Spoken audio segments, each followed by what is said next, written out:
अगस्त में बड़ी चर्चा हो रही थी कि विनय जी के तो बीजेपी वाले लेके जाने वाले हैं, बस थोड़े दिन रह गए वो तो चले जाएंगे। ये क्या चर्चा है? अगर हमारी आप नसें भी काटोगे तो खून नहीं बहेगा, कांग्रेस बहेगी। कि सबसे बड़ी बात तो ये है कि जो हमारे कांग्रेस के मुख्यमंत्री थे राजा वीरभद्र सिंह जी, उनका एक बहुत अच्छी चीज़ ये थी कि वो पब्लिक के बीच में विराजमान रहते थे। जी जी। उनका ये था कि उनका बड़ा पर्सनल टच था पब्लिक से। और जो अब के मुख्यमंत्री जी वो ज़्यादा उड़ के चलते हैं और वीरभद्र सिंह जी की एक खासियत थी कि वो जब चलते थे वो रेडियो बांटते हुए चलते थे, ऐसे नहीं चलते थे, खाली हाथ नहीं चलते थे। तो वो ये था कि एक रेवड़ी यहाँ डाल दी, एक यहाँ डाल दी, एक यहाँ डाल दी, वैसे वैसे चलते चलते विकास भी क्या करते थे। तो अब के मुख्यमंत्री जी ने तो इलाका देखा ही नहीं है, उनको पता ही नहीं है कौन से इलाके में क्या कमी है। नमस्कार, मैं हूं रोहित खन्ना। आप देख रहे हैं हमारा चैनल नेशन स्पीक्स और हमारा खास कार्यक्रम to the point with Rohit Khanna. आज जिस राजनीतिक शख्सियत से मैं आपको मिलाने जा रहा हूं वो 2012 में विधायक बने, 2017 में विधायक बने। उनकी सीट श्री रेणुका जी, सही पहचाना। विनय कुमार जी मेरे साथ हैं, कांग्रेस के हिमाचल प्रदेश के वर्किंग प्रेसिडेंट भी हैं, यानी कि संगठन में भी उनको बड़ी जिम्मेदारी है। सबसे पहले उनका स्वागत कर लेते हैं। सर बहुत बहुत स्वागत है। नमस्कार जी, थैंक यू। मीटिंग्स आपकी चल रही है, बड़ी मुश्किल से आपने समय निकाला है। जब हम आए तब भी मीटिंग थे और जब हम जाएंगे उसके बाद भी आपकी मीटिंग है। तो क्या ये जो मीटिंग है, मतलब अब मान ले कि चुनाव प्रचार का वो पीक पॉइंट आता जा रहा है धीरे धीरे? हाँ जी बिल्कुल। अब चुनाव तो सिर पे ही है और निश्चित तौर पे 1-2 महीने के बाद चुनाव होने हैं असेंबली के जी। तो इसको लेके मीटिंग्स और ये सारी चीज़ें तैयारियां चली हुई है पार्टी की। क्या लग रहा है सर इस बार, क्योंकि इस बार के चुनाव थोड़े अलग इसलिए भी हैं क्योंकि बीजेपी कह रही है हम तो मिशन रिपीट करेंगे, रिवाज बदलने आए हैं, और कांग्रेस कह रही है कि कहाँ रिवाज बदलेंगे, हर तरफ हमारी ही आवाज़ है। आप क्या कहेंगे? देखिए ऐसा है, वैसे ये बात सही है कि हिमाचल प्रदेश में अभी तक एक गवर्नमेंट जब बनती है उसके बाद उसने कभी रिपीट नहीं किया है जी। और रिवाज नहीं बदलेंगे। मैं ये कहना चाह रहा हूँ कि इस बारी सरकार बदलेगी, ताज बदलेगा और राज बदलेगा और जयराम जी को जाना पड़ेगा, क्योंकि सरकार की जो नीतियाँ हैं उससे जो आम जनता है वो बड़ी त्रस्त है। और आपने देखा होगा जिस तरह से महंगाई बढ़ रही है, जिस तरह से बेरोज़गारी है, उसको देखते हुए लोगों ने एक मन बना लिया। अब लोगों को लुभाने के लिए जयराम सरकार चाहे कोई भी कदम उठाए, मैं समझता हूँ कि लोगों ने एक अपना मन बना लिया है कि हमने कांग्रेस पार्टी को जिताना है और लाना है। तो ये है। लेकिन कांग्रेस पार्टी में जिस बार अगर 2017 की बात करें, 12 की, ये जो पहले के चुनाव हैं, उसमें एक लीडरशिप दिखती थी कि वीरभद्र खड़े हैं तो जो जिस उन्होंने बोल दिया वो वहीं खड़ा है और चीज़ें हो जाती थी। लेकिन इस बार बिखराव की स्थिति दिखती है। हमीरपुर से एक आवाज़ उठती है, हरोली से दूसरी उठती है, शिमला से तीसरी उठती है। लगता है इसका नुकसान पार्टी को हो सकता है। देखिए ऐसा है, अपने जो ओवरऑल प्लेटफॉर्म है वो कांग्रेस पार्टी का है और मैं ये समझता हूँ कि जो राजा वीरभद्र सिंह जी ने हमारे लिए कार्य किए हैं वो आज भी हमारे बीच में विराजमान है और जिंदा है। उनको देखते हुए जो ये वाला इलेक्शन है वो टोटली ही वीरभद्र सिंह जी के नाम पे हम लड़ने जा रहे हैं, क्योंकि इसमें हमने ये तय करना है कि हमारी आगे लीडरशिप किसके हाथ में जाती है, कौन हमारा नेता होगा। तो वो जो फैसला है हाई कमांड का है। हाई कमांड ने तय करना है कि किसको जिम्मेदारी देनी है। अगर मैं विनय जी के दिल की बात जानूं, क्या लगता है आपको कौन होना चाहिए मुख्यमंत्री अगर कांग्रेस आती है तो? ऐसा है कि हम विधानसभा में विपक्ष की अच्छी भूमिका हम सभी लोगों ने निभाई है और जो नेता प्रतिपक्ष है वो हमारे नेता थे। तो सदन के अंदर जो बीजेपी को घेरने का अहम रोल किया है वो माननीय मुकेश अग्निहोत्री जी ने किया है। और सदन के बाहर भी आज आप देखिए कि बड़ी बड़ी जनसभाएं हैं और मेनली जो बीजेपी और मुख्यमंत्री को घेरने का कार्य है वो मैं ये समझता हूँ कि अग्निहोत्री जी बहुत बेहतर कर रहे तो हैं। आपको लगता है कि वो सीएम फेस के लिए फिट हैं बिल्कुल? हाँ बिल्कुल सही है, अगर उनको कमान दी जाए तो उसमें कोई दो राय नहीं है। और मैं ये समझता हूँ कि उनके नेतृत्व में जिस तरह से उन्होंने प्रतिपक्ष नेता की भूमिका निभाई, वैसे वो पार्टी के नेता की भूमिका भी निभा सकते हैं। पर क्योंकि हिमाचल की एक रिवायत है, अब तक के जितने मुख्यमंत्री रहे हैं, क्योंकि ठाकुर समुदाय सबसे बड़ा है, राजपूत ही को ही आगे किया जाता है, आप किसी पार्टी की बात कर ले कोशिश की जाती है, तो ऐसे में कहीं लगता नहीं कि वो पिछड़ जाएंगे? नहीं, ऐसा कुछ नहीं है। देखो ऐसा है कि शांता कुमार जी मुख्यमंत्री बने, एक्सेप्शन है एक। वो भी ब्राह्मण थे और बड़े बड़े पदों पे ब्राह्मण रहे हैं, कई स्टेटों में रहे हैं, कई सेंटर में रहे हैं। ब्राह्मण को हमेशा एक रिगार्ड मिली है पार्टी में और उसमें कोई दो राय नहीं है। देखो ऐसा है, काबिलियत होनी चाहिए। हम तो ये मानते हैं जो आदमी काबिल है वो हमारा नेता है, तो जिसमें काबिलियत होगी उसको मिलेगा। और बाकी समझ हाई कमांड की है। हाई कमांड ने अपने किसको आगे करना है, कौन उनके नज़रों में लीडर है और कौन स्टेट को चला सकता है, कौन पार्टी को एक रख सकता है, वो निर्णय तो हाई कमांड ने करना है। और आपको क्या लगता है कि अगर हाई कमांड कह देता है कि चलिए प्रतिभा जी को बना देते हैं या सुखविंदर सुक्खू को बना देते हैं, उसमें कुछ रिजेंटमेंट नजर आएगी? ऐसा है कि पार्टी जिस मर्जी को बनाएगी हम उनके साथ हैं, ऐसा नहीं है। हाई कमांड का हाँ डिसीजन? हाँ, हाई कमांड का डिसीजन है, वो सर्वोपरि है और हम उनके साथ हैं। ऐसा नहीं है कि अगर सुखविंदर सिंह सुक्खू जी को बनाएंगे तो हम रिवोल्ट करेंगे, ऐसा नहीं है। और प्रतिभा सिंह जी को बनाएंगे तो हम तो पहले भी वीरभद्र सिंह जी के कैडर के आदमी रहे हैं, उन्हीं के साथ काम किया है। अच्छा, रेणुका जी की बात करें तो पर्यटन की दृष्टि से मैं देख रहा हूँ बड़ी खूबसूरत जगह है, आँख हिलती नहीं है यहाँ से। रेणुका जी, ये मंदिर इतना पवित्र यहाँ पर है, लोग बहुत दूर दूर से आते हैं। लेकिन एक चीज़, क्योंकि मुझे आज दूसरी तरफ से आने का मौका मिला, मैं पौंटा साहब से यहाँ तक आया हूँ, और जब हम सड़क पे थे तो लग रहा था कि यार क्यों आ गए इस सड़क पे, बहुत बुरी दशा में वो सड़क है। तो क्या लगता है कि टूरिज़्म दृष्टि से जो हो पाना चाहिए था वो नहीं हो सका? देखिए ऐसा है कि ये सही बात है कि अगर आपने किसी भी पर्यटन स्थल को आगे ले जाना है, बढ़ाना है, तो आपको उसके लिए जो सड़कें, जो उसके रूट्स हैं, उनको सुधार करना पड़ेगा। मैंने प्रयास किया था पिछली सरकार में, मैं चीफ पार्लियामेंट्री सेक्रेटरी था जी और मेरे पास पीडब्ल्यूडी विभाग था जी। और मैंने लगभग अपने इर्द गिर्द की जो सड़कें हैं उनके लिए 200 करोड़ रुपए का बजट सैंक्शन करवाया था और वो बजट लगा भी है। अधिकतर जो हमारी सड़कें बनने को थी वो बनी हैं और जो सेकंड स्टेज की सड़कें थी जिनमें टारिंग और मेटलिंग होनी थी वो हुई है। कुछ सड़कें ऐसी थी जो किन्हीं कारणवश से नहीं हो पा रही है, जैसे कोई फॉरेस्ट लैंड थी, कोई लैंड डिस्प्यूट था, उन कारणों की वजह से नहीं हो पा रही है। अदरवाइज़ मैं ये समझता हूँ कि ये ज़रूर है कि हमें सड़कों के लिहाज से बहुत अधिक सोचना पड़ेगा कि ताकि टूरिज़्म को बढ़ावा मिले। जी, आप विधायक क्योंकि कांग्रेस से हैं और पिछले 5 साल से सरकार बीजेपी की रही, तो क्या लगता है कि रेणुका जी में जो काम होने चाहिए थे वो हो पाए हैं? अगर नहीं हो पाए तो क्या ऐसे इश्यूज़ हैं जो रह गए हैं अभी होने के देखिए ऐसा है कि सबसे बड़ी बात तो ये है कि जो हमारे कांग्रेस के मुख्यमंत्री थे राजा वीरभद्र सिंह जी, उनका एक बहुत अच्छी चीज़ ये थी कि वो पब्लिक के बीच में विराजमान रहते थे। जी जी। उनका ये था कि उनका बड़ा पर्सनल टच था पब्लिक से। और जो अब के मुख्यमंत्री जी वो ज़्यादा उड़ के चलते हैं, हेलीकॉप्टर में ही आते हैं, हेलीकॉप्टर में ही चले जाते हैं।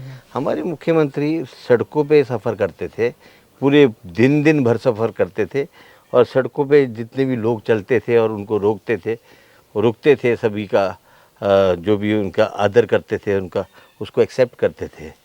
तो उससे क्या होता है कि अब किसी भी रास्ते से अगर मुख्यमंत्री गुजर रहा हो उस पर विकास हो जाता है ना। तो वो और वीरभद्र सिंह जी की एक खासियत थी कि वो जब चलते थे वो रेडियो बांटते हुए चलते थे, ऐसे नहीं चलते थे, खाली हाथ नहीं चलते थे। तो वो ये था कि एक रेवड़ी यहाँ डाल दी, एक यहाँ डाल दी, एक यहाँ डाल दी, वैसे वैसे चलते चलते विकास भी क्या करते थे। तो अब के मुख्यमंत्री जी ने तो इलाका देखा ही नहीं है, उनको पता ही नहीं है कौन से इलाके में क्या कमी है। तो वो जिसको पता ही नहीं है कि कहाँ का क्या कमी है तो विकास क्या करेंगे। अभी आपने बड़े रेवड़ी का जिक्र किया, आजकल बहुत चल रही है पॉलिटिकल रेवड़ी, सुप्रीम कोर्ट से लेके बीजेपी से लेके आम आदमी पार्टी, कांग्रेस, रेवड़ी का जिक्र बहुत है। और कांग्रेस पार्टी ने तो बहुत सुंदर एक 10 रेवड़ियों का जो अभी तैयार किया है, जिसमें आप 1500 फीमेल को देंगे और 2 रुपये में गोबर भी उठा लेंगे और घर से दूध भी उठा लेंगे। तो क्या लगता है कि ये जो मास्टर इसको स्ट्रोक कहा जाएगा, जो कांग्रेस की तरफ से अभी एक मैनिफेस्टो से पहले एक मिनी मैनिफेस्टो आया है? देखिए ऐसा है, अभी मैनिफेस्टो में हमारी बहुत सारी चीज़ें ऐसी है जो हमने जनरल पब्लिक को टच करके और उनसे व्यूज़ लेके उसमें डाली है। ये जो 10 है ये सिर्फ एक स्टार्टअप है जो हमने अभी ये ट्रेलर है, पिक्चर अभी आनी है। पिक्चर अभी बहुत लंबी है, पिक्चर आनी है और उसमें हमने हर वर्ग को टच किया है और हर आदमी की जो नीड है हमारे हिमाचल प्रदेश के, और अलग अलग सेक्टर है। देखो ऐसा ना, कुछ एप्पल बेल्ट है, कुछ अलग फ्रूट्स की बेल्ट है, कुछ एग्रीकल्चर बेल्ट है आपकी, कहीं गेहूं होता है, कहीं मक्की होती है, तो कहीं कुछ होता है। तो इन सब चीज़ों को देखते हुए सभी अलग अलग सेक्टर है और हमने लोगों से पूछा, हमने वहाँ कैंपिंग की और लोगों से पूछ के जो उनकी ज़रूरत है उस हिसाब से काम पर किया। विनय जी, आप 2 बार के विधायक, चीफ पार्लियामेंट्री सेक्रेटरी, और अगर कांग्रेस की सरकार आती है तो निश्चित तौर पे मंत्री भी होंगे, आपका एक एडमिनिस्ट्रेटिव तजर्बा भी है। 70,000 करोड़ के कर्जे में ऑलरेडी स्टेट है, ये चीज़ें कैसे पूरी हो पाएंगी? देखिए ऐसा है, संसाधन के लिए बहुत ज़रूरी है कि हिमाचल प्रदेश में जो भी सरकार आएगी उसे सोचना पड़ेगा।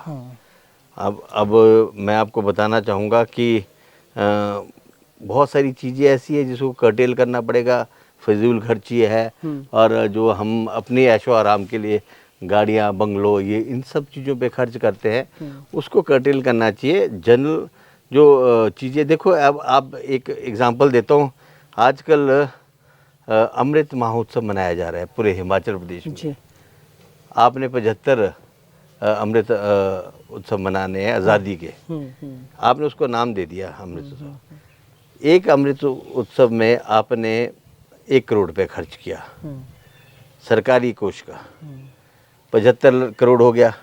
75 करोड़ रुपए अगर आप विकास के कार्यों के लिए लगाते हैं लोगों के, तो कहीं ना कहीं कि आप ही बोल रहे थे कि अभी सड़क की हालत बुरी थी, अगर उस सड़क को 2 ही करोड़ मिल जाता तो उसकी दशा सुधर जाती। तो ये सब चीज़ें हैं जो सोची नहीं जा रही है, जो फिजूल खर्ची है उसको बंद करना चाहिए। और जनता को ये देखिए, आप महंगाई का दौर है, महंगाई के दौर में हम जितना भी हो सके, एक तो हम लोगों को मुफ्त खोर ना बनाएं। जो मुफ्त की चीज़ें हैं जो हम मुफ्त में देना चाह रहे हैं ना, उसमें मैं समझता हूँ कि उसमें हमारे को रोक लगानी चाहिए। पर कांग्रेस तो वही कर रही है। नहीं, हमने ऐसा कुछ नहीं 300 यूनिट बिजली मुफ्त, 1500 रुपए घर बैठ के दे देंगे। देखो ऐसा है ना, मेरी बात सुनो, हमने सिर्फ महंगाई को देखते हुए ही बात की है। जिस हिसाब से महंगाई है उस हिसाब से हमने बात की। अगर महंगाई का रुख इसी तरह से रहा तो नेचुरली हमारे को कोई ना कोई वो तो देना ही पड़ेगा, लोगों को राहत तो देनी पड़ेगी कहीं ना कहीं से। तो पर वो राहत आएगी कहाँ से? सेंटर से फंड आएगा, यहाँ पे सोर्सेज रेवेन्यू के क्रिएट किए जाएंगे। सोर्सेज क्रिएट किए जाएंगे, सोर्सेज स्टेट के पास पहले भी है और उसको डेवलप किया जाएगा। जैसे आपने अभी हमारे यहाँ रेणुका की बात की, मेरे पास बहुत अपार संभावना है, ये रिलीजियस टूरिज़्म है जो हमारे यहाँ है। तो अगर आपने इन सब चीज़ों को बढ़ावा दिया और इन्हीं से आप देखो अदर स्टेट्स में हम जाते हैं, चाहे गोवा है चाहे राजस्थान है, वो लोग क्या अपनी धरोहर पे पैसा कमा रहे हैं, है ना, सभी उसी टूरिज़्म जो उनके पास ऑलरेडी है, हमारे पास ऑलरेडी है। अब इतनी मेरे पास ये जो रेणुका झील है, ये पूरे हिमाचल में सबसे बड़ी नेचुरल लेक है ना। तो ये नेचुरल है, इसमें कुछ हमने एडिट नहीं किया है, कुछ सब्ट्रैक्ट नहीं किया है। तो इन सब चीज़ों पे हम पैसा बना सकते हैं। सोच उस तरह की होनी चाहिए। कांग्रेस पार्टी ने जब ये 10 गारंटियां जो दी हैं, क्या सभी विधायकों से बातचीत की गई, नेताओं से विचार विमर्श करके किया गया, या हाईकमांड से एक पत्र आया और यहाँ आके पढ़ दिया गया? नहीं, ऐसा है, इसके ऊपर कई बारी मीटिंग्स हुई है, हमारी कमेटी है, मैनिफेस्टो कमेटी है, उसकी कई बारी मीटिंग हुई है और वो मीटिंग हमने अपने सेंटर के नेताओं के साथ भी की है, हमारे स्टेट के नेता भी इसमें, हम खुद भी इन्वॉल्व थे। जो जो सजेशन सभी के रहे हैं, जिस पे सहमति बनी है, वही हमने लागू किया है। पीछे अभी कुछ दिन पहले अभी सितंबर शुरू हो रहा है, अगस्त में बड़ी चर्चा हो रही थी कि विनय जी के तो बीजेपी वाले लेके जाने वाले हैं, बस थोड़े दिन रह गए वो तो चले जाएंगे। ये क्या चर्चा? देखिए ऐसा है कि मैं आपको बताना चाहूँगा, जो ये मेरी सीट है, श्री रेणुका जी विधानसभा क्षेत्र है, ये डॉक्टर YS परमार जी का चुनाव क्षेत्र है। जी। यहाँ से डॉक्टर YS परमार जी जो हिमाचल के निर्माता और प्रथम मुख्यमंत्री रहे हैं, वो लड़ा करते थे। उसके बाद मेरे पिताजी ने लगातार 1982 से लेकर 2011 तक इस सीट को कब्जा रखा आपने। बिल्कुल। ठीक है जी, 30 साल तक हो रहे। जी। ठीक है ना। उसके बाद मुझे मौका मिला जी। अब, और मैं आज पार्टी के बहुत बड़े ओहदे पे हूँ, कार्यकारी अध्यक्ष हूँ, और मैं ये समझता हूँ कि अगर माँ मुसीबत में हो तो बेटे को छोड़ के नहीं जाना चाहिए। आज कांग्रेस पार्टी को हमारी ज़रूरत है, कांग्रेस पार्टी मुसीबत में है, तो आज हमें कांग्रेस पार्टी का साथ अप्रोच देना। किया बीजेपी ने? कई बार ही किया, पर उनको पता है कि मैं ऐसा तो नहीं बीजेपी का प्लान है कि सारे वर्किंग प्रेसिडेंट्स हमने लेके जाने हैं, वहाँ से पवन काजल जी को ले गए, यहाँ से आपको ले जाएंगे? ऐसा है कि मैं आपको बता दूं कि अगर हमारी आप नसें भी काटोगे तो खून नहीं बहेगा, कांग्रेस बहेगी। हम उस कदर कांग्रेसी है। जी। हमारे ब्लड में कांग्रेस है, हमारा खानदान कांग्रेसी रहा है, हमारे पूर्वज कांग्रेसी रहे, और ये चुनाव क्षेत्र कांग्रेसी रहा है। और यहाँ से डॉक्टर YS परमार जी लड़ा करते थे, और आज हाँ, हम उनके पद पे, जो पद उनको दिया था पब्लिक ने, वही पद आज हमें भी मिला है, तो हम उसकी कदर करते हैं। और मतलब ये तय है कि जब आप इस बार चुनाव लड़ोगे तो ईवीएम पे, मशीन पे जो निशान होगा वो हाथ का ही होगा? हाँ जी, हाँ जी, 100% श्योर है। जब तक जिएंगे तब तक कांग्रेस में जिएंगे, नहीं तो ज़रूरत भी नहीं है जीने की। चलिए, आपका जो क्षेत्र है ये पांवटा साहब के साथ लगता क्षेत्र है, और यहाँ पे सबसे बड़ी जो समस्या रही है, वो समस्या भी है और अपॉर्चुनिटी भी है। समस्या इलीगल माइनिंग की, और अपॉर्चुनिटी है कि वहाँ से बहुत कुछ कमाया जा सकता है। उस पर कैसे नकेल कसने वाले हैं? देखिए ऐसा है कि हमने अपनी सरकार के दौरान हमने कुछ माइनिंग को जो है उसको टेंडर किया था, और उस माइनिंग से रेवेन्यू भी बहुत इकट्ठा हो, लगभग 300 करोड़ के करीब पूरे स्टेट का रेवेन्यू जो है वो बढ़ना था। उसमें हमने कार्य किया था, पर वो सक्सेस नहीं हो पाया। मैं ये समझता हूँ कि जो हमारा लक्ष्य होगा कांग्रेस पार्टी का, कि वो ये होगा कि हम जो ये रेत माफिया है, ये बजरी माफिया है, ये खनन माफिया है, इस पे हम लगाम लगाएंगे, और जितना भी रेवेन्यू होगा वो सरकारी कोष में जाएगा। कोई पॉलिसी आएगी इसके ताकि लिए? हाँ जी, ताकि हाँ वो सब चीज़ें हमने मैनिफेस्टो में किया है, उसको हमने एक्सरसाइज किया है, तो वो सारा जो सरकारी कोष में जाएगा, जिससे कि सरकारी रेवेन्यू बढ़ेगा। आजकल कांग्रेस के हिमाचल के नेता अपने कॉन्स्टिट्यूएंसी में ना देख के ज़्यादातर दिल्ली दरबार में दिख रहे हैं। टिकटों को लेकर बड़ी कशमकश है, 68 टिकट मिलनी है, 1300 मांगने वाले हैं। कब तक पहली लिस्ट आ जाएगी? देखिए ऐसा है कि अभी मैं भी इसका मेंबर हूँ, और मैं भी मीटिंग में दिल्ली गया था, स्क्रीनिंग कमेटी में। अब नहीं, ये जो स्टेट इलेक्शन कमेटी होती है उसका मैं मेंबर हूँ, और अब ये स्क्रीनिंग के लिए हमने भेज दिए हुए केसेस। हमने इसमें पैनल बनाए हैं, जो भी अच्छे कैंडिडेट्स हैं, और विनेबिलिटी सबसे मुख्य वो है जो हम देख रहे हैं। तो अगर उस पर हम देख रहे हैं कि 3-4 लोग बड़े अच्छे हैं, तो हमने पैनल में तीनों के नाम भेजे। एक जगह से एक ही नाम भेजा गया या मल्टीपल हैं? नहीं, मैं बोल रहा हूँ पैनल बनाए हैं हमने। पैनल बनाए हैं, मान लो कि अगर पांवटा साहिब है, पांवटा साहिब से 2-3 अच्छे कैंडिडेट, हम सभी 2-3 के नाम भेजे हैं। उन्होंने अप्लाई, अब शिमला से अप्लाई 40 लोगों ने किया अगर, तो वहाँ से हमने 7-8 नाम भेजे हैं जो अच्छे हैं, छांट के भेजे हैं। तो स्क्रीनिंग में वो और छट के फिर CEC को जाएगा, सेंट्रल ऐसी इलेक्शन कशमकश तो नहीं है? क्योंकि जिस तरह का बयान मुकेश अग्निहोत्री जी का आया था कि मेरे मुताबिक अगर टिकटें नहीं दी गई तो मैं सब छोड़ दूंगा, नहीं, उधर सुक्खू जी का भी प्रेशर होगा, इधर प्रतिभा जी, तो लगता है कि हर शख्स चाहता है कि मेरे खेमे को सब टिकट मिल जाए, उससे ज़्यादा से ज़्यादा। खेमा किसी का कोई नहीं है, सब कांग्रेस पार्टी का खेमा है, और कांग्रेस पार्टी का ही निशान है जो सबको पार लगाएगा। अगर कोई किसी ने खेमे खुमे की बात की तो कांग्रेस पार्टी बर्बाद हो जाएगी। तो इसलिए हमारा इन बड़े नेताओं को भी यही हम तो सबको समझाते हैं, हम सबसे छोटे हैं, हम सबको समझाते हैं कि भाई लोगों साथ चलो, साथ लोग चलोगे तो हमारी जो किश्ती है वो पार लग जाएगी। अगर नहीं चलोगे तो ये तो डूब जाएगी, और इसमें हम भी डूबेंगे और तुम भी डूबोगे। पहली लिस्ट कब तक आ जाएगी? पहले नवरात्रि तक पहली लिस्ट आ जाएगी। मतलब 26-27 तक पहली लिस्ट 25-26 तक हमने ये डिसाइड किया है कि हम मोस्टली ऑलमोस्ट 10-15 टिकट्स जो एंड तक नहीं होते हैं उसके सिवाय हम सारी पूरी लिस्ट एक बार। कांग्रेस को थोड़ा जल्दी तो नहीं है टिकट फटाफट लिस्ट अनाउंस कर दें, क्योंकि एक ऐसा प्रेशर भी है कहीं बीजेपी में ना छिटक के चला जाए, तो फटाफट इसका टिकट नाम अनाउंस कर दो। अभी आप देखना कि जब अभी हमारा जितना घमासान था वो हो चुका है। अच्छा, वो हो चुका है। अब हमारे कांग्रेस में घमासान नहीं होना है। अब हमने सिर्फ घमासान बीजेपी का देखना है कि कितना होता है, क्योंकि उन्होंने अभी मतलब वहां से भी कुछ आने वाले हैं। 15-20 विधायकों के टिकट काटने हैं, वो इधर आ जाएंगे कांग्रेस। अब वो कांग्रेस में आए या हमें सपोर्ट करे, कुछ ना कुछ होगा, पर होगा जरूर, होगा, बहुत बड़ा होगा। कुछ 2-4 नाम जो आने वाले हैं। नहीं, ऐसा कुछ नहीं है नाम, हम ऐसा नहीं बोलते कि कौन आने वाले, पर 15-20 टिकट ये खुद ही बोलते हैं, इनके अध्यक्ष बोलते हैं, इनके मुख्यमंत्री बोलते हैं कि कटने हैं। तो कट के कहाँ जाएंगे? यहीं आएंगे, कहाँ जाएंगे?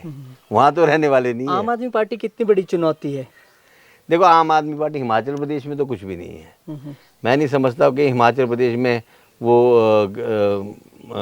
हिट कर पाएगी। पर बॉर्डर पे बताते हैं, सुना है मैंने ऐसा कि बॉर्डर की जो कंस्टिट्यूंसीज नालागढ़ है, दून है, ऊना है, उस पर थोड़ा थोड़ा इफेक्ट उनका होगा ड्यू टू पंजाब। और राष्ट्रीय देवभूमि पार्टी? राष्ट्रीय देवभूमि पार्टी का तो कुछ भी नहीं है। उन्होंने इलेक्शन वोटर्स पर वो नजर लगाए हुए हैं। देखो, ऐसा उन्होंने इलेक्शन लड़ना है। अगर उनकी पार्टी रजिस्टर्ड हो गई है तो लड़े वो इलेक्शन। हमारे को सभी समुदाय के लोगों ने बनाया है, उसमें राजपूत भी है, ब्राह्मण भी है और हरिजन भी है। हम सभी समुदाय के लोगों को साथ लेके चलेंगे।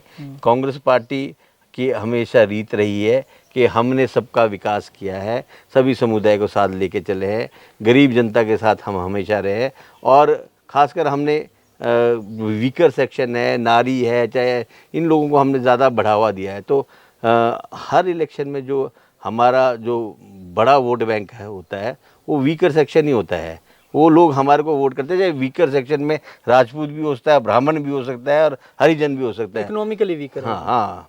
और ऐसा है कि इस वक्त जो हिमाचल की राजनीति है उसमें एक बड़ा बदलाव इसलिए होने जा रहा है क्योंकि जो जीत के बीजेपी से आए थे, फर्स्ट नंबर थे 15-20 लोग जिनके टिकट काटने, उनका कुछ रुख ही अलग होगा। उनका जो घमासान होना है उसको ये थाम नहीं पाएंगे, और ऐसे वक्त पे होना है जब ये बिल्कुल एज पे होंगे। मतलब एक सुनामी आने वाली है। हाँ, बिल्कुल आएगी। कांग्रेस को क्या स्कोर देते हैं आप 68 में से? लगभग 45 के करीब। 45 प्लस के करीब हम देखो, ऐसे जनता तो बहुत कुछ बोलती है, और लोगों से जो सुनने को आया है वो तो ये बोलते हैं कि मैं आपको बता रहा हूँ, अभी मैं जिस मीटिंग में था तो उसमें सभी ऑफिसर्स भी हमारे साथ थे, तो ये बोलते हैं साफ तौर पे कि जी अब इनके तो जाने के दिन हैं और आपके आने के दिन और हैं। अगर थोड़ा बहुत आम आदमी पार्टी सीटें ले जाती है, हंग टाइप सिचुएशन बन जाती है, तो हाथ मिलाइएगा झाड़ू से? मतलब हाथ और झाड़ू एक हो जाएंगे? मुझे ऐसा लगता नहीं है कि झाड़ू की जरूरत पड़ेगी। अच्छा। कांग्रेस को। अच्छा। कांग्रेस फुल फ्लेज अपनी सरकार बनाएगी। अगर कांग्रेस सरकार बनाती है तो विनय जी को हम देख रहे हैं कैबिनेट में? देखो, ऐसा है, ये तो वक्त बताएगा। तो आप रह ही चुके हैं, अब आगे प्रमोशन का वक्त बताएगा कि क्या होता है। बाकी हम कभी भी कांग्रेस पार्टी के डिसीजन से बाहर नहीं है। जैसे आला कमान जो भी निर्णय लेगा वो हमारे को उसमें हम सहमत है। चलिए, बहुत बहुत शुक्रिया सर, और शुभकामनाएं आपको चुनाव के लिए। बहुत बहुत शुक्रिया, धन्यवाद सर। Thank you. तो विनय कुमार जी ने बड़ी स्पष्टता से हर मुद्दे पर उन्होंने बात की, और उनका कहना है कि हवा कांग्रेस की चल रही है और बीजेपी की सुनामी बाकी है। यानी कि अभी हिमाचल चुनाव में नवंबर और दिसंबर से पहले पहले कई तूफान आने तय हैं। चलिए, बहुत बहुत शुक्रिया। मिलेंगे आपसे एक नई राजनीतिक शख्सियत के साथ, तब तक आप बने रहिए हमारे साथ। नमस्कार।